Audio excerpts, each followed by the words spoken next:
De la jungle au bidonville de Jakarta. Une fois capturés, ces macaques passent un mois, accrochés à une chaîne, leurs pattes touchant à peine le sol, pour apprendre à se tenir debout. Ils sont ensuite montrés dans les rues pour divertir les passants. Une ancienne pratique aujourd'hui jugée barbare et interdite par le gouvernement indonésien depuis 2011.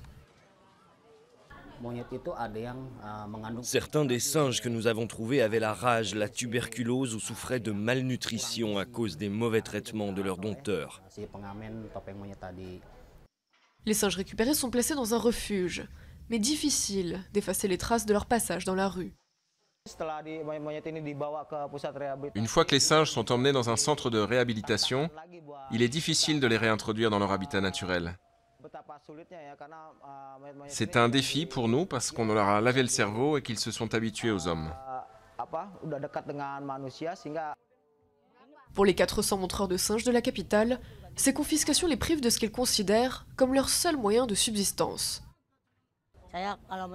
C'est triste qu'ils les aient emmenés parce que c'est la seule chose que je sais faire. Je n'ai jamais eu d'autre travail. Maintenant, il n'y a plus de singes. Pourtant, il y aurait encore environ 150 macaques à Jakarta. Les organisations criminelles aux manettes de ce trafic continuent d'opérer. Et les montreurs de singes aussi, même s'ils se font plus discrets. Quand nous voyons des policiers, nous courons nous cacher. Puis quand ils repartent, nous sortons et reprenons le spectacle.